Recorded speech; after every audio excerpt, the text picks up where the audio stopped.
Hi dear students, let's see this question that came in KVBY 2018 SX part 1 physics paper. Basically in this we have a glass cube and the dimensions of the glass cube have been given as x, like it is a cuboid formed between x equals to 0 and x equals to a. So let me draw the situation over here. So basically this is, let's say, x-axis. So this is the dimension a, this is the dimension b, and inside the screen is the dimension C. So basically this will be going inside the screen. So this is dimension C. Okay, so I'm not drawing the whole cube.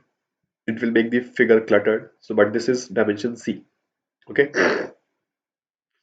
so as you can look over here that it is given that B is greater than A greater than C. Right, now the slab is placed in air and it has refractive index n. Okay, so we have to find the minimum value of n so that all the rays which enter at y equals to 0, so this is y equals to 0, right, and are able to reach y equals to b, so this is y equals to b, this is dimension b, right.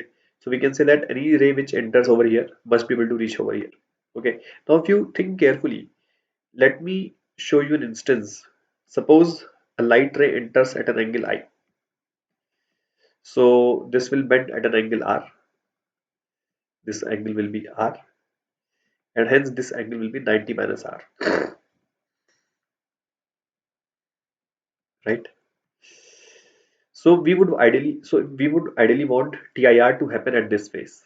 ठीक है, TIR इस face पे होना चाहिए. ठीक है, अब just right now consider ये वाला जो स्क्वायर है ना, जैसे कि this face A B C D, that means right now I am considering कि लाइट इसी प्लेन में मूव कर रही है, पेपर के प्लेन में मूव कर रही है, स्क्रीन के प्लेन में. ओके, तो like it is not going inside the screen, it is just moving in the plane of the screen.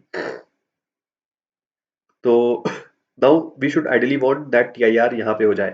तो अगर यहाँ पे TIR हो गया तो फिर लाइट यहाँ पे रिफ्लेक्ट होगी and it will, since B is much more than A, मतलब B is greater than A, तो ये भी पॉसिबिलिटी है कि लाइट फिर से इस AD फेस पे स्ट्राइक कर सक जाए, क्योंकि B तो काफी बड़ा भी हो सकता है. तो light can strike at the face AD again, but again TIR will happen because अगर यहाँ पे TIR हुआ है तो फिर ये वाला एंगल तो सेम यहाँ पे भी वही सेम एंगल रहेगा. सो बेसिकली अगर तुम ध्यान से सोचो तो ऐसी सिचुएशन बनेगी, यहाँ पे TIR हुआ, फिर यहाँ पे TIR हुआ, फिर यहाँ पे TIR हुआ, ऐसे करते करते फाइनली ये कभी ना कभी यहाँ तक पहुंच जाएगा. तो द कंडीशन इज कि यहाँ पे TIR हो जाए. अब यहाँ पे TIR होने के लिए कंडीशन क्या है कि this angle should be greater than theta C. ठीक है, तो वी वुड वांट कि आई, ये जितना भी बड़ा, मतलब इसको हम ध्यान से सोचे, अगर ये इसकी मिनिमम पॉसिबल वैल्यू क्या हो सकती है. ठीक है, अगर इसकी मिनिमम पॉसिबल वैल्यू को हमने क्रिटिकल एंगल से बड़ा कर दिया, मतलब 90 माइनस आर छोटा से छोटा कितना हो सकता है. ठीक है, अगर वो छोटी से छोटी वैल्यू भी क्रिटिकल एंगल से बड़ी हो जाए तो फिर तो फिर 90 माइनस आर की बाकी सारी वैल्यूज तो फिर थीटा क्रिटिकल से बड़ी होगी ही होगी. अब अगर आई मैक्सिमम है तो आर मैक्सिमम होगा, तो फिर 90 माइनस आर मिनिमम हो जाएगा. तो आई मैक्सिमम होता है 90. ठीक है, आई मैक्सिमम की वैल्यू हो सकती है 90 डिग्रीज. तो इस केस में आर की वैल्यू खुद ही थीटा क्रिटिकल के बराबर हो जाएगी, राइट. इस केस में आर की वैल्यू थीटा क्रिटिकल के बराबर हो जाएगी. तो ये वाला एंगल कितना हो गया, 90 minus theta critical, and this can be the minimum possible value of this angle which we want कि ये वाला जो एंगल है ये थीटा क्रिटिकल से बड़ा हो जाए. तो उसका मतलब इसको थीटा क्रिटिकल से अपन बड़ा कर देते हैं. ठीक है, तो अगर इसको थीटा क्रिटिकल से बड़ा कर दिया तो वी विल से कि 90 should be greater than theta to theta critical. ठीक है, सो वी विल से कि theta C should be less than 90. Next slide पे देखते हैं. Theta C should be less than 90 by 2, sorry. Now theta C क्या होता है, sine inverse 1 upon n. This should be less than 45 degree. दोनों तरफ अगर हम लोग साइन ले लें तो यानी कि 1 by n should be less then 1 by √2. So n should be greater then √2। ठीक है, n √2 से बड़ा होना चाहिए। ठीक है, तो अगर n √2 से बड़ा हो गया तो we can say this will be the answer. इसमें एक एस्पेक्ट और सोचने का है। ठीक है, when we have solve the question, so we are assuming कि ये लाइट इसी प्लेन में मूव कर रही है ABCD। ठीक है, अब तुम लॉजिकली सोचो, ऐसा भी हो सकता था कि जैसे कि लाइट स्क्रीन के अंदर जाए। जैसे फॉर एग्जांपल अगर ये क्यूब है, जैसे मैंने इसके लिए एक फोटो भी बनाया हुआ है, अभी इसको मैं एक्सप्लेन करता हूँ।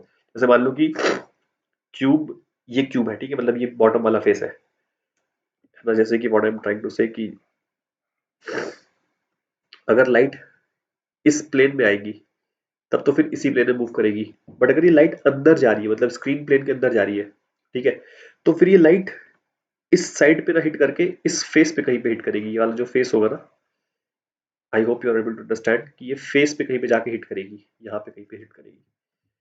तो उस केस में भी जो, अब देखो हमें प्रूफ क्या करना है, भी हमें प्रूफ करना है कि अगर यहाँ पे TIR हो रहा है, मतलब कि जो हमने प्रूफ किया है ये वाला केस, कि अगर इस केस में TIR हुआ है तो फिर इस जो ये वाला केस है इसमें भी TIR होगा ही होगा।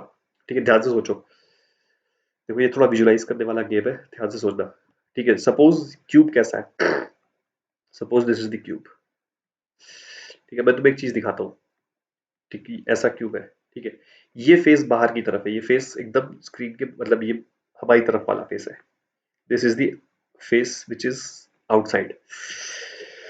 अब अगर लाइट इसी प्लेन में मूव करती है, ठीक है, लेट्स से ये लाइट 45 डिग्री पे आई। ठीक है, लेट्स से लाइट 45 डिग्री पे आई। ठीक है, ऐसे ये एंगल 45 है, ये वाला भी 45 है। ठीक है, तो अगर ये वाला एंगल क्रिटिकल एंगल से बड़ा था तो यहाँ पे TIR हो जाएगा। ठीक है, यहाँ पे TIR हो जाएगा, ये हमने प्रूव किया। ये वाला ये लाइट कौन से प्लेन में मूव कर रही है, ये इसी स्क्वायर में मूव कर रही है, इस वाले स्क्वायर प्लेन में मूव कर रही है। ठीक है, स्क्वायर बोल लो, रेक्टेंगल, रेक्टेंगल होगा, स्क्वायर नहीं होगा, रेक्टेंगल में मूव कर रही है। ठीक है, अब अगर ये लाइट इस प्लेन में ना आके अंदर थोड़ा जा रही होती, ठीक है, तो ये जो BC साइड है, जैसे कि ये B हो गया, ये और ये C हो गया। ठीक है, ये BC साइड स्क्रीन के अंदर चला जाता। फील आ रही है, BC साइड स्क्रीन के अंदर चला जाता। ठीक, सही है, BC is the normal on this face. इस फेस पे BC नॉर्मल है, तो BC स्क्रीन के अंदर चला जाता। अच्छा, AC भी ऐसे ना होके अंदर हो जाता, जैसे कि अभी अभी अभी AC ऐसे वर्टिकल होगा, बट अगर BC अंदर गया तो AC भी ऐसे अंदर चला जाएगा। तो उससे AC का डायमेंशन बड़ा हो जाएगा।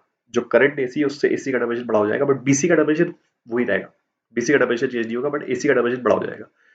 तो कैन यू सी कि tan थीटा की वैल्यू बढ़ी जाएगी उस केस के अंदर, क्योंकि tan थीटा क्या है, AC अपॉन BC। हेंस अगर कोई लाइट अंदर जा रही है तो उसके लिए ये जो एंगल है थीटा बड़ा होगा कंपेयर टू द एंगल वो लाइट जो कि इसी प्लेन में मूव कर रही है। तो अगर यहाँ पे TIR हुआ है तो उस केस में TIR होगा ही होगा। ये तुम्हें विजुलाइज करना पड़ेगा काफी स्ट्रॉन्ग। हेंस कि अगर इस केस में हमने TIR करा दिया तो फिर अगर लाइट अंदर भी जा रही है तो भी TIR होगा। तो फिर इसका मतलब कि light that will be able to reach the top. So I hope I was able to explain you. Although this is like this requires a lot of visualization. So that's it. Thank you.